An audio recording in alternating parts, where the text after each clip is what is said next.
두 번째로요, 우리 삶이 이 어둠의 골짜기, 어둠의 밤을 지날 때 해야 될 숙제가 하나 더 있는데요, 주님을 의지하는 기회로 이것을 활용하는 겁니다. 주님을 의지하는 기회로 삼기. 그게 4절 뒷부분입니다. 내가 사망의 음침한 골짜기로 다닐지라도 해를 두려워하지 않을 것은 주께서 나와 함께 하심이라. 여러분 다 아시지만요, 사람이 이렇게 어둠이 찾아오고 사망의 음침한 골짜기를 지난다고요, 다 자동적으로 주님이 함께 하시는 걸 느끼는 게 아니에요. 그건 노력을 좀 해야 됩니다. 고난이 다 그게 변장하고 찾아온 축복이 되던가요? 고난은 고난일 뿐이에요. 그런데 이 고난이 내가 해결할 수 있는 차원을 넘어선다 할 때는, 그때는 주님을 의지하는 거예요. 그래서 팀 켈러 목사님이 쓴 고통의 답하다, 그 책에 이런 내용이 나옵니다. 고난은 우리를 하나님 없이 살아가던 교만과 허황된 상태에서 벗어나게 하며, 고난은 우리를 하나님 없이 살아가던 교만과 허황된 상태에서 벗어나게 하며 하나님과 더 깊은 관계로 나아가게 한다. 그리고 독일 철학자 막스 셀러의 말을 인용을 하는데 들어보세요. 순교자들이 놀라운 힘을 낼 수 있었던 이유는 내 생에 대한 소망, 죽으면 천국까지, 이 내 생에 대한 소망이 점점 커져서가 아니라 극심한 고통을 겪는 내내 하나님의 은혜를 누리는 행복을 경험했기 때문이다. 이해가 되세요? 너무 중요한 이야기예요. 순교자들이 놀라운 힘을 낼 수 있었던 이유는 내 생에 대한 소망이 점점 커져서가 아니라 극심한 고통을 겪는 내내 하나님의 은혜를 누리는 행복을 경험했기 때문이다. 지금 저희 교회에서요, 극심한 고난 가운데 이런 삶을 살아내는 분이 수십 명이에요. 수십 명. 아니 어떻게 이렇게 반응할 수가 있지? 그건요, 뭐 죽으면 천국 가는데 뭐 이게 아니에요. 그 극심한 고난 가운데 당신은 의지하는 자들에게 주시는 하나님의 터치가 있어요. 그걸 경험하니까 견뎌내는 거죠. 요셉이 그 어린애가 뭐 인신매매 당하고 막 그 성추행 미수범으로 그렇게 억울한 누명을 당할 때 그걸 어떻게 극복했겠냐고요. 그건요, 어린애가 참아내서가 아니에요. 하나님의 함께 하심을 그가 경험하기 때문에. 이런 의미에서 저는 요셉을 묵상하면은 자꾸 사람들이 요셉이 꿈의 사람이라고 그렇게 얘기하는데요, 동의가 안 돼요. 어릴 때 요셉만큼 꿈 안 꾼 사람이 누가 있냐고요, 솔직히. 요셉이 꿈의 사람이 아니고요, 요셉은, 성경이 묘사하는 요셉은 형통의 사람이에요. 그 황당한 꿈을 이루어 주시는 하나님의 형통, 이 형통에 성경을 한번 보시겠습니까? 창세기 39장 2절. 여호와께서 요셉과 함께 하심으로 그가 형통한 자가 되어 그의 주인 애굽 사람의 집에 있더니, 그리고 주인도 그걸 인정합니다. 3절. 그의 주인이 여호와께서 그와 함께 하심을 보며 또 여호와께서 그의 범사에 형통하게 하심을 보았더라. 또 39장 23절도 마찬가지. 간수장은 그의 손에 맡긴 것을 무엇이든지 살펴보지 아니하였으니 이는 여호와께서 요셉과 함께 하심이라. 여호와께서 그를 범사에 형통하게 하셨더라. 아니 지금 형제들한테 배신당하고 팔려갖고 지금 종살이하러 남의 나라로 가는데 이게 하나님 형통이래요. 동의가 되세요? 심지어는요, 지금 누명 쓰고, 그것도 아주 추잡한 누명을 덮어 쓰고 감옥에 가 있는데 그게 형통이래요. 동의가 안 되죠. 그런 형통을 누가 원하시겠냐고요. 그런데 여기에 너무나 중요한 메시지가 하나 있는데요, 성경이 지금 요셉을 이 사람은 형통한 사람이라고 그러는데 공통적으로 거기다가 토를 하나 달아요. 부연 설명을 하나 붙이는데 공통점으로. 자, 2절을 보세요. 거기도 그가 형통한 자라 그러시는데요, 앞에 뭐가 있습니까? 여호와께서 요셉과 함께 하심으로 그가 형통한 자가 됐대요. 그러니까 팔려가지고 그 남의 나라에 인신매매 당하는 게 형통이 아니고요, 그 극심한 고난 속에서도 하나님이 함께 하셨기 때문에 그 절망적인 인생의 비극을 하나님의 형통으로 바꾸어 주셨다는 뜻이에요. 3절도 똑같습니다. 그걸 그 이방인 주인이 알아보는 거죠. 그의 주인이 여호와께서 그와 함께 하심을 보며 또 여호와께서 그의 범사에 형통하게 하심을 보았더라. 회사 갔는데요, 와, 저 사람 예수 잘 믿어가지고 실력이 탁월해. 이 사람은 예수 잘 믿어서 막 그냥 완전 미인이야. 이런 일은 없습니다. 얼굴 안 바뀌어요. 성깔도 안 바뀌고요. 그러나 여러분, 안 믿는 회사 사람들이 여러분에게 이런 말을 할 수 있게 할 수는 없습니까? 저 사람은 형통해. 성깔도 있고, 내가 보기 실력도 없어. 근데 형통해. 어떻게 저렇게 좋은 사람이 저 사람에게 붙여지고, 야, 저 신기해. 이게 요셉이에요. 형통한 거예요. 그 형통이 뭐라고요? 고난 중에 여호와가 함께 하시니까 그게 형통으로 바뀌어지더라는 거거든요.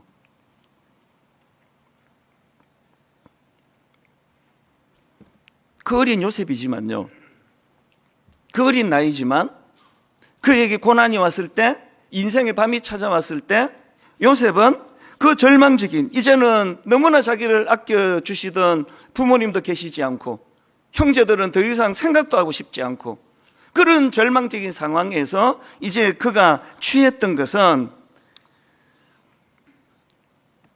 주님만 의지하는 계기. 이건요, 노력이 아니라 저도 겪어보니까요, 뭐 이민 가고, 저는 인신매매로 간 건 아닙니다. 저는 이민을 갔어요. 그래서 제가 요셉 생각을 많이 했죠. 이야, 이게 그냥 가족 다 같이 가는 이민으로 가도 이렇게 힘든데 남의 나라 생활이 요셉이 어땠겠냐고. 앞도 캄캄하고 옆도 캄캄하고 뒤도 캄캄하니까 그 전에 뭐 목사 아들이고 뭐고 믿음이 하나도 없었는데요, 교회에서 그냥 설치고 다니기만 했지. 그때 위가 보이는 거죠. 그래서 그때 제가 하나님을 만난 거 아닙니까? 여러분, 인생의 밤을 하나님의 인도하심을 경험하는 재료로 삼으셔야 돼요. 하나님의 은혜를 구하게 되시기를 바랍니다. 욥을 한번 보세요.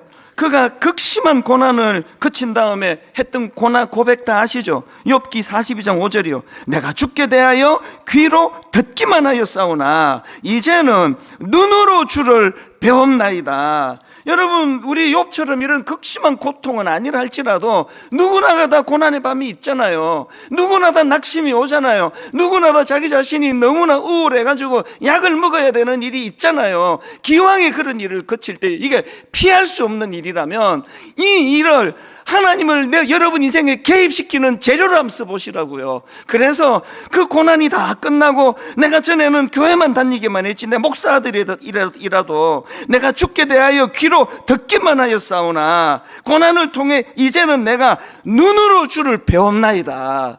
내가 확실하게 말씀드리잖아요, 매번. 이민 안 갔으면요, 그리고 편하게 공부하고 뭐 그랬으면 저 절대로 목사 안 돼. 여러분하고 저 만난 일이 없었을 거예요. 고난이, 극심한 고난의 밤이 저로 하여금 목사 아들이지만 전에는 귀로만, 이론으로만 듣고 그런가 보다 그랬던 제가 이제는 눈으로 주를 배웠나이다. 지난 주 중에 제가 아끼던 그 청소년 사회 갈 때 아끼던 제자 자매를 만났어요. 얘는요, 중고등학교 때부터 믿음이 눈에 띄었던 사람이에요. 얘가 아니고요, 이제 지금은 40대예요. 저하고 같이 늙어가는데 얘 그러면, 이분은요, 이것도 아니고, 이 사람은요, 그 재적이 한 1,400명이 넘는 중동부에서 담당 목사가 눈에 띄었다고 한다면 그게 믿음이 있는 거거든요.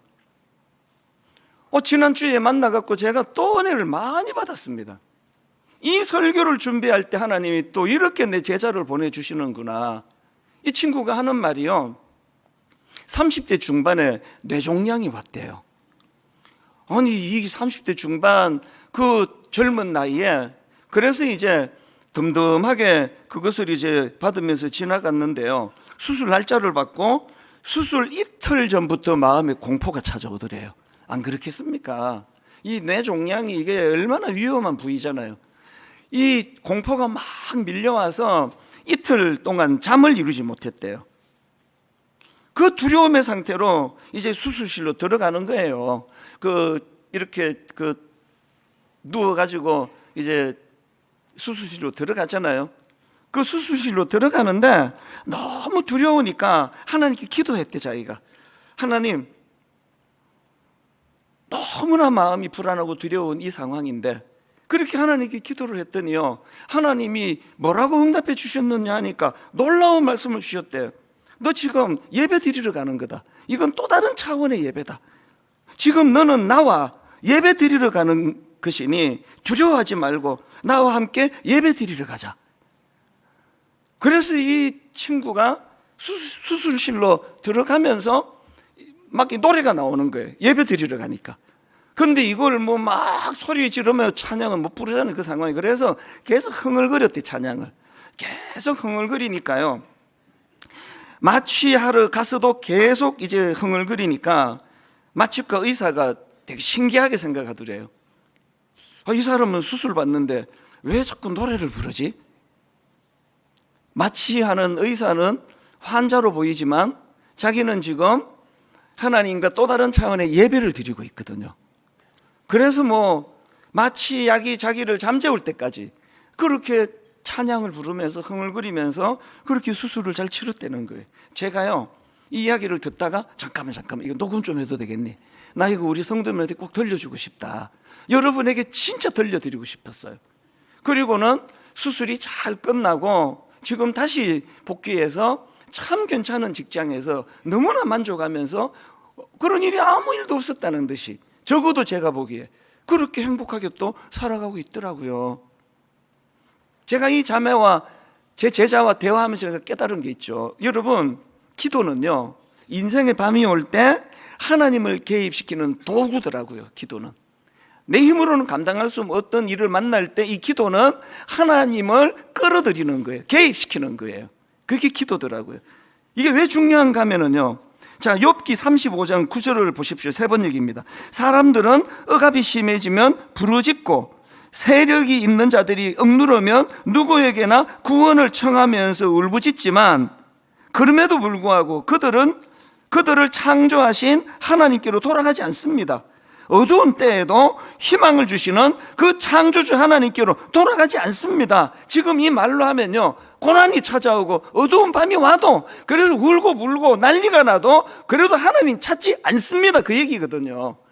그러면서 이때 하나님은 어떤 하나님인가를요, 여러분이 10절을 개역개정으로 다시 한번 보십시오. 나를 지으신 하나님은 어디 계시냐 하고 밤에 노래를 주시는 자가 어디 계시느냐고 말하는 자가 없구나. 지금 고난이 찾아올 때, 인생이 밤이 찾아올 때, 그때 우리가 찾아야 되는 하나님은 어떤 하나님인가 하니까 밤중에 노래하게 하시는 하나님이라는 거예요.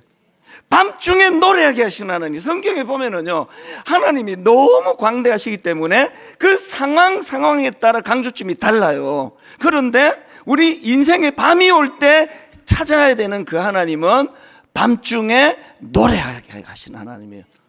제 제자 30몇 살밖에 안 된 그 젊은 제자가 뇌종양 수술하러 들어가면서 하나님께 기도했더니 하나님이 이 자매로 하여금 그 마취실로 가는 순간에도, 수술실에 가는 순간에도 노래하게 했잖아요. 흥얼흥얼 노래하게 했잖아요. 마취과 의사분이 의아해할 정도로 이 사람 왜 이러지?